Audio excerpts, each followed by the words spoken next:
The only times I get unmotivated, I don't know. It'll hit me, and then like 10 seconds later, I snap right out of it because I'm like, nah, man, you gotta be greater than everybody else. You gotta work harder than everybody else. So me knowing like that I gotta go hard, I don't know. I just love it because I feel like I'm the underdog at all times, and while people are sleeping, I'm up. I don't sleep.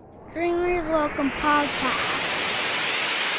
Dreamers Welcome Podcast, ladies and gentlemen. We are back with another episode. Feeling blessed and highly favored. December 30th, we're going into the new year, and I feel like it was only right to talk to my companion, my homie, somebody that I've known for a while.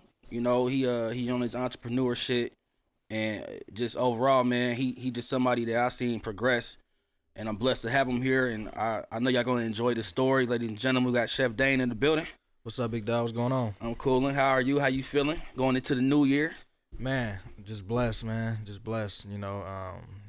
Just being on my own now, man. Doing these private dinners. I'm just honored people even want to invite me out to their home and give me the opportunity to cook for them. And so, I'm excited about the new year, man. And I know you got a lot more to go, bro. We was talking about it earlier before we started, just how we got going to the new year, doing things different that we should have did maybe this year, or we didn't get into, or we wasn't able to catch up to yet. Mm-hmm. But how you feeling about just next year? What you think that's gonna do for you, man? Man, next year is gonna be crazy. Man. Because I know, man. Just every day, man. I just more doors open up, more opportunities open up, and I'm not afraid to walk in those doors anymore. I used to be. So I just know that if I keep doing what I'm doing, then I just know things are gonna happen. Yeah, it's gonna come. It's gonna come. All right, yeah. So for the people who don't know, I obviously know you for a long time. Just a brief background about yourself, where you from, and actually what I knew we already tapped in on a little bit, but what do you actually do now? Yeah, man. So born and raised in Dayton, uptown Jefferson to be exact. Man, got into cooking at a young age as a hobby, just to feed myself. I liked eating. And just from 11 years old to now, man, you're talking 19 years of just cooking. I'm now a private chef. So it's been a journey. It's been a cool little journey, man. Word. So, okay, so like you said, you just like in the kitchen as a youngin', just figuring shit out, like as you was like just on some hungry shit. Oh man, I'm talking about. Because I know you wasn't busting out the bando cooking steak and eggs at 11 and shit like that. Nah. So I know it was something that was gradually getting into it. Man, I'm telling you, like back in the day, man, when I was young, it was like 11. I started, man. You mess up a lot. You ain't gonna every dish ain't gonna be good. Yeah, nigga, you Man, could burn the kitchen down, nigga. Shit. Oh man, it's been plenty of times, man. Mamas don't know I'm in there whipping up. I'm 11. You know what I'm saying? I done made terrible things. I done made some good stuff. You gotta fail, man. You gotta fail a lot in order to get good. Yeah. So who was around you like when you started? Just be like, man, I'm hungry. I'm about to do this shit. Like, was it just you was just paying attention to how your peoples was cooking and you just mimicked that shit, or like how'd you go about just like, man, I'm about to try this shit? Man, honestly, my homie Real, who's sitting right here right now, Railroad man. Y'all know him. He been my dog, man, since he came to the middle school that I went to. We was like 12 years old, man, and cooking for him because we used to skip school. My cousin Ant, he lived with me, and we would skip school. Shouts out to Ant, yeah, my G. Ant, Ant, man. My Shout out Ant, man, out there in LA. I love you, cuz. But it's we were young, man. I was cooking and just fucking around, man. We high, skipping school, and just when we weren't out doing no bad shit. We just didn't want to go to school. You know what I mean? So I'll just feed everybody. So you got a gang of niggas skipping school. Yeah. Y'all in the kitchen. You whipping it up. Yeah, just fucking around. They liked it. They was liking it. So and them your critics, the motherfuckers that's telling you. This your homie. Hey, I'm talking about. I grew up around dudes that were like they wreck on you all day. That's what we did. So they gonna be honest with you if the food bad. Facts, these weren't no fake dudes. Like these are some real ones, man. Like these they let you know. And it's something you trying to get into, and you got these motherfuckers that's judging it. Yeah, like, shit. That gave me all the confidence in the world. If I can get these jokesters to like it. Nah, you know facts. So what got you like really starting to take it serious? Like when you realize like, oh yeah, like this shit I'm about to do this, like for sure. Like do this, or like you just start working in the kitchens and. I mean, 'cause I started at a young age. I started at 19 when I started working in the kitchens, but I don't think I took it as serious. It took a while for me to like switch gears. Okay. So when you was just in the kitchen, that was just what? That was me, like, not knowing what I wanted to do in life, but I knew I loved to cook, so I was like, man, let me try to work at a restaurant and see if this is, for me. Yeah. And I got into it. I actually liked it because I enjoy cooking. I like, at this point, man, I'm 19. I've been feeding people 8 years. I feel like I'm real good at it. Yeah. But never thought, man, it would be like, where I am today. So it took me until I was 27, which was 3 years ago, to really like shift gears full throttle. Full throttle. What did they had you doing in the kitchen when you first started? Like, was it just straight?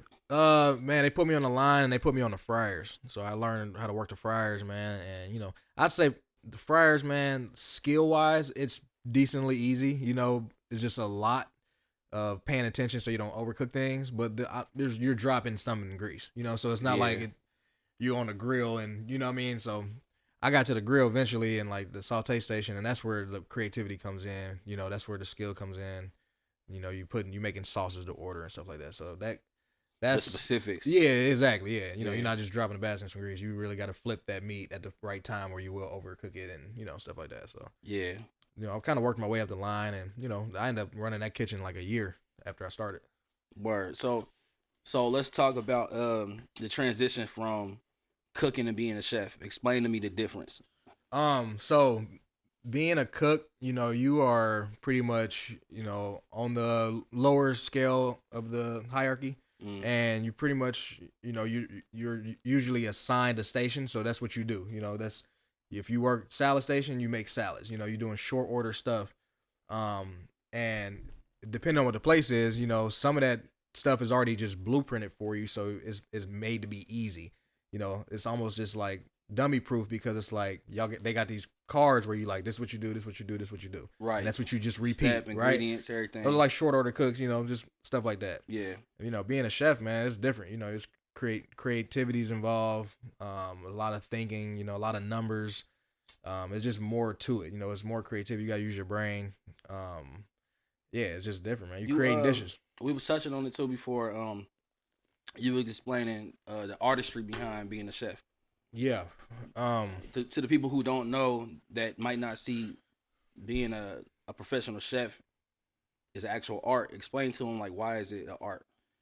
Man, it's a lot of you involved in it, right? When you create a dish, like you picking your ingredients, choosing what goes with what, like how does this balance out each other? How does this go with each other? And that, to me, that's an art because you got to take these different things and put them together to make something beautiful.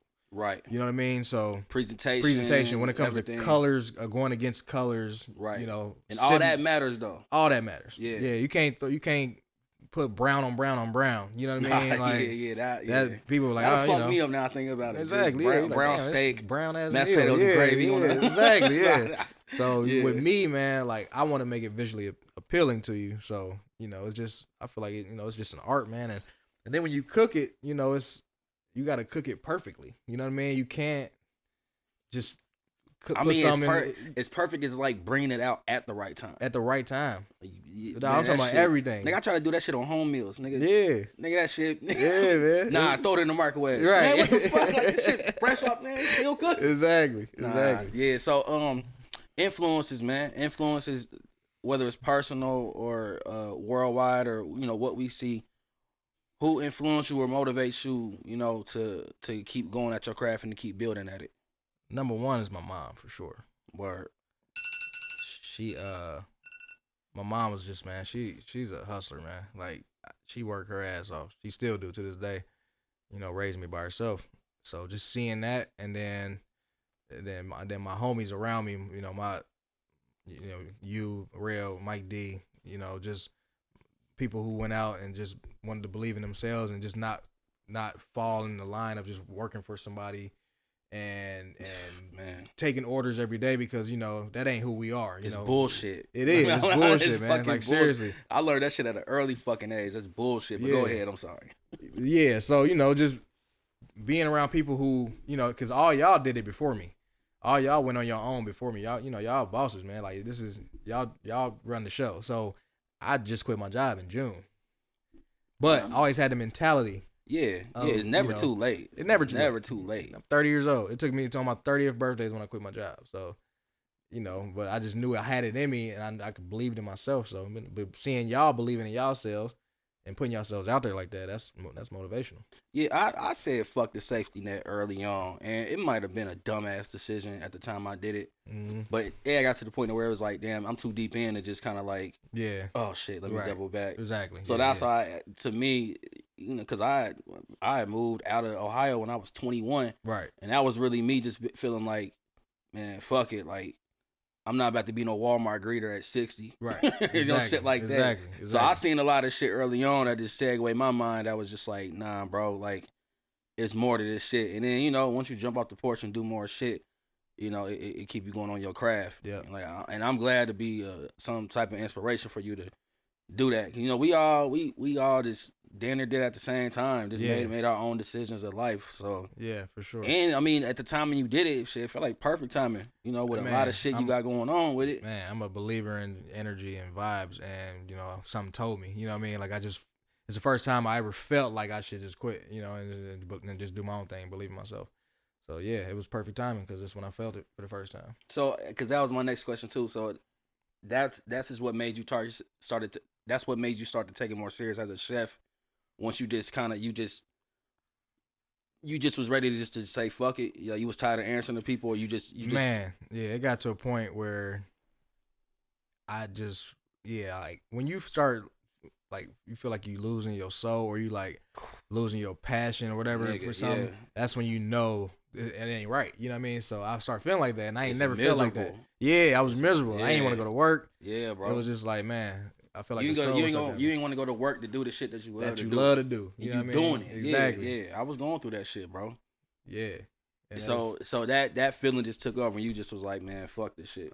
Fuck it. No plan. No plan. I have no plan, man. I ain't had no job lined up. I ain't have nothing lined up. I quit my job, and I'm not even joking. An hour after I quit my job, man, it was like 7 a.m. People was hitting me up, ready to do this. Let's do this. Let's do this. I think I was on the motherfuckers when we did. Yeah. So I was like, damn, okay, that's what's up. So I got something, and then man, just from there, it just was like all this stuff start opening up, and I start doing this and doing this, cooking here, just doing little pop ups around Dayton. And one of the biggest things you was doing this summer, if you can explain that. Oh man, I got the opportunity, to cook out there in Yellow Springs with Dave Chappelle and my homie Donnell Rawlings, man. Like it was just a blessing. By the way, his homie. By the way, man, that's my dog. It's way past just like that's my dog. Hand daps and see you later. Man, that's my dog, man. We How did that feel to even for that to come together to you and just the opportunity, like how did that feel? Unreal. To be honest, like I come from like that shit don't happen where I'm from. You know what I mean? So in my world, man, that's just beyond my even thought. Like I never even would think that would be a thing. I thought me being a chef at a restaurant was the top. I thought that was the peak. You know what I mean? Yeah. I didn't think it can go any higher. And I think that's another reason why I lost my passion a little bit, because it's like, damn, I've reached the plateau. Yeah, exactly. Where do I go from here? So being able to cook for these guys, and I'm not like a dude that trips out over celebrities, man. But I do understand Dave Chappelle's a legend. Like he is a legend, man. Like, but it makes sense, not to be cliche, but it's like, man, you gotta. I mean, not city nigga like that, but you got a city nigga that's good at his craft, and you got a city nigga that, made it doing this shit. Yeah. So it's like the opportunity for him to present it to you like that. I mean, I think that shit is flattering, to be honest. Nah, man. It's like who better else? Some white motherfucker. Mm-hmm. I mean, no disrespect. I know Dave fuck with everybody, but to see you doing that, it seemed like it was a perfect person to handle that type of situation. 100%. You up on your resume and shit like that. So I commend you on that. That shit, and me and Ant would be talking about it like, Ant like, bro, I can't believe I'm watching this nigga's story. And he's in the river with Darnell. Like it's just like, hey, nigga, but crazy. Shit, like. Man, I remember, man, I was on the river, man, and I got Talib Kweli right here, and that I'm just sitting there like, damn, man, these guys are literally legends, man. No, like it's crazy, but it's humbling and it felt unreal, but I wasn't scared at all. I was more anxious and excited for them to eat my food than I was nervous. Right. I was like, man, I know they're going to love it. So you didn't even go into it like, man, I was, but when they told me that we was going out there, I was like, man, that's crazy. I can't wait. Let's go. Like I'm about to blow their mind away. Let's talk about, coming up for me. I seen the way that it was supposed to happen, like as far as getting jobs and shit like that, and the pass down of like, the typical factory jobs or, whatever the case is.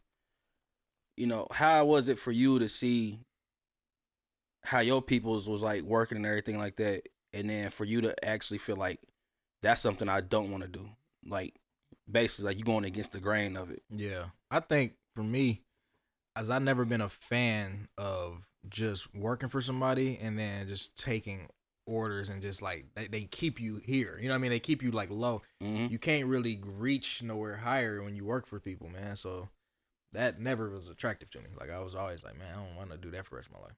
Yeah, clocking in and all that shit, bro. Like one of my jobs I had that made me stop. I was working at this call center and then they literally was complaining to me about my bathroom break. Yeah. Like you're not gonna tell me how long I got to take a shit. Yeah. Like period, my nigga. And nigga like me, I shit. So nigga, I'm thinking throwing 10 minutes, I'm scrolling. Like, fuck that shit. So for me, it was just like, man, that like I saw my moms and everybody do it, and that's no disrespect to them, is how it was, but it was foreign to them when I had a 2-year scholarship at St. Clair. Right. Fuck that shit. Right.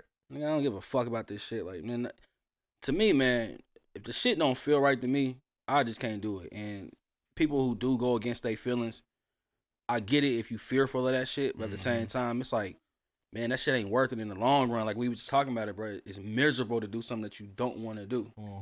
So yeah, for sure. I just couldn't see myself doing that. So far as like making the decision to still do what you want to do in life with chef, cooking and then turning into a chef, how do you balance that out from your personal life? Because it's always a situation that goes on with somebody where the personal things going on can affect if you still want to choose to pursue a dream into a career. So how do you deal with that? Or have you been in situations like that where your personal life did affect what you wanted to do? I'm not gonna lie, being a chef, man, is like, it's one of the most demanding jobs in the world. We don't, even like when you work at a restaurant, you don't clock in on 9 to 5. It's, you put in long hours, so it sacrifices a lot of your personal life. You know what I mean? You don't get to see people as much, your loved ones, and, they might take it the wrong way or they don't understand. But, with me, it's like, this is my passion. This is what I love. And this is what's got me out of my situation growing up, just put me in a different situation. So I'm gonna go hard at it. And sometimes you gotta choose to like sacrifice people in your life, or they understand. Like Rail. Even if they don't understand. Right, like Rail, man, been my best friend for 18, 19 years, and he understood that I was busy. I wasn't the same guy from back in high school. I didn't have time to kick it no more. I'm working, but he'd always show love and come see me and come get some food, and you know what I'm saying? Like, bro would still I went out there a few times with him. You done came up with him, you know what I mean? So just seeing that, I was like, that's my dog, man, you know what I mean? Because he'd get it. And I lost friends because I wasn't kicking it no more. Yeah, a lot of people don't get it. Exactly. Yeah. So, how important is it to, set goals for yourself? Because, I know when you did make that drastic decision at 30, like, how did you go about setting some goals, or how did you go about like, all right, the game plan for what you want to do next?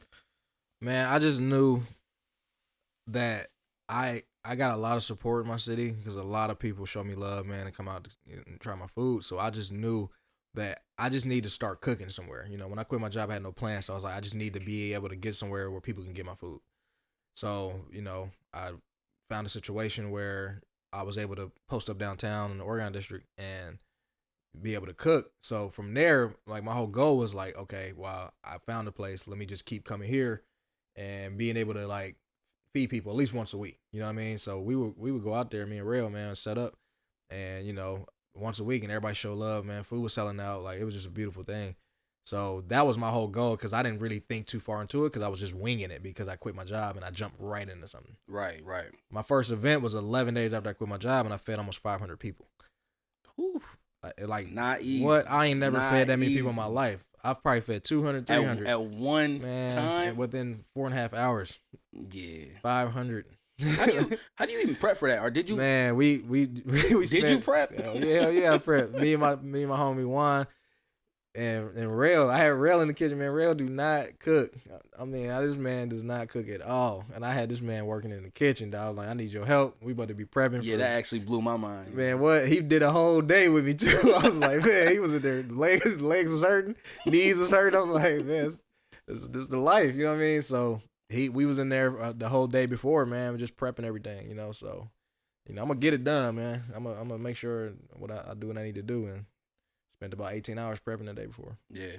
Damn. Yeah, 18 of them. Mm-hmm. So, when you are unmotivated, or if you do get to the point of like some type of discouragement, what's some things that you try to do to get the spirits back? Bring it back. Yeah. Honestly, the only times I get unmotivated, I don't know. It'll hit me, and then like 10 seconds later, I snap right out of it because I'm like, nah, man, you gotta be greater than everybody else. You gotta work harder than everybody else. So me knowing like that I gotta go hard, I don't know, I just love it because, I feel like I'm the underdog at all times, and while people are sleeping, I'm up. I don't sleep.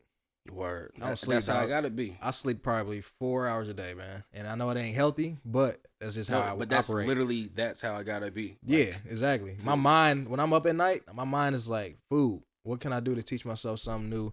Let me, look at new ingredients, I don't know. It's just like I'm always, just wrapped in that, man. And that's all I think about. You got a favorite dish that you just absolutely like, not for yourself, but just for other people? Like, just like.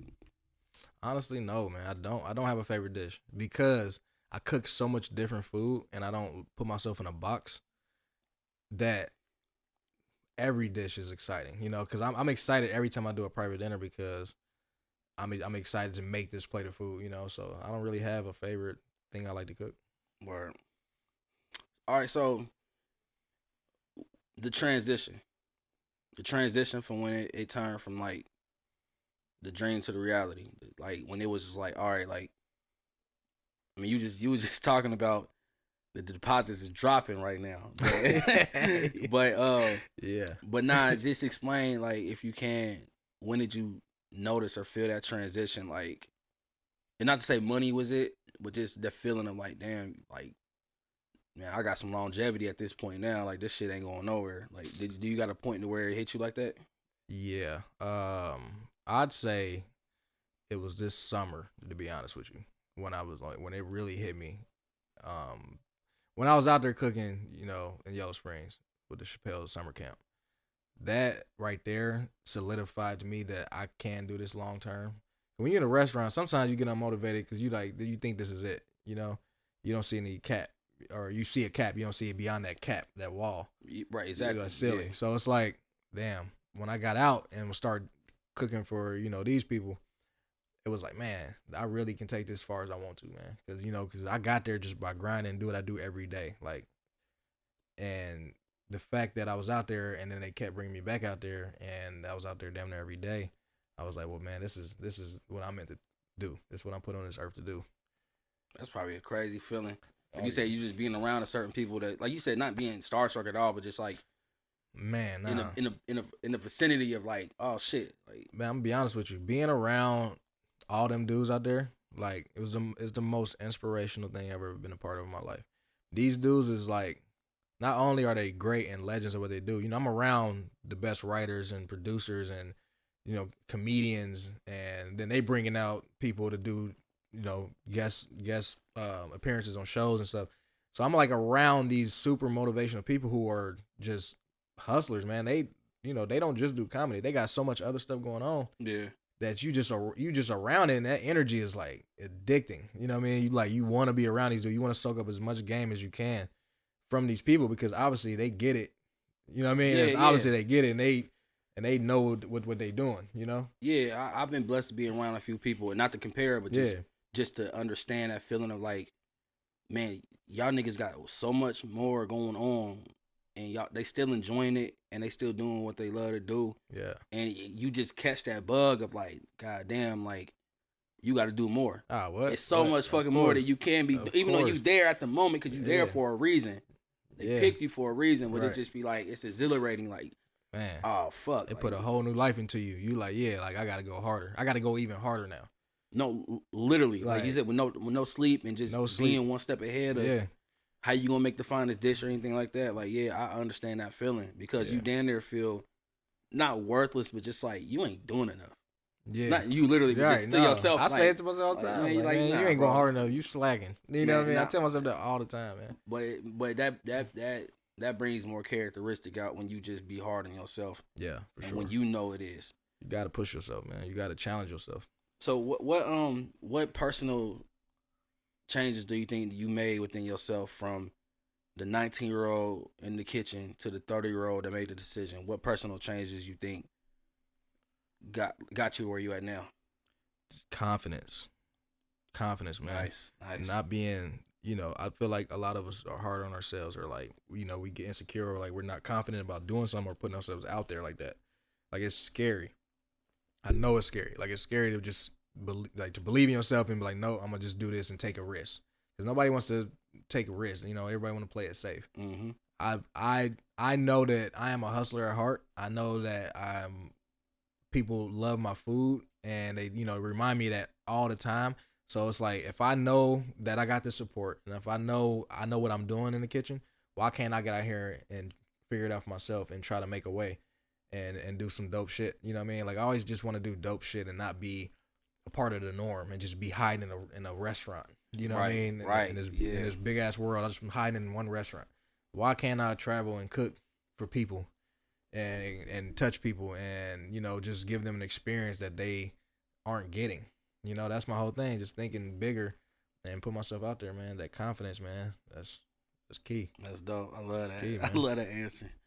All right, man. Well, look, I appreciate you coming. I think we covered a lot of things, and the whole point of this podcast is basically a platform for me to try to put other people's stories out, because I feel like everything that was talked about is important and people need to hear it. People need to hear, like, we always see the good shit that people post up or people talk about, but we don't hear like the hardships and the bullshit that we endure when we got to do this shit. So Yeah. I personally want to say, bro, I appreciate you. Like, I fuck with you heavy. Like, anything you need, I got you. And like I said, this platform, I just want people to just hear it. Like I said, it's more than it's more than music at this point. It's just projecting it out there to everybody that need to hear it. Exactly. So I appreciate you, bro. Man, you already know it's all love, big dog. And I know it's blessings to come. And goddamn it, We gotta keep working. Yeah, we're gonna keep You going. gotta keep working, man. Blessings gonna come as long as you keep working. Absolutely. All right, y'all. So look, that's another episode of Dreamers Welcome Podcast. Where can they find you at? Follow you? Oh man, Instagram, Chef Dane Fly. That's where I post all the content, man. I got food for everybody, so something to look at on there. We're going to have the links down there. Follow me at CEO PESO. Make sure y'all follow Dreamers Welcome Podcast. And yeah, keep dreaming. God bless. Dreamers Welcome Podcast.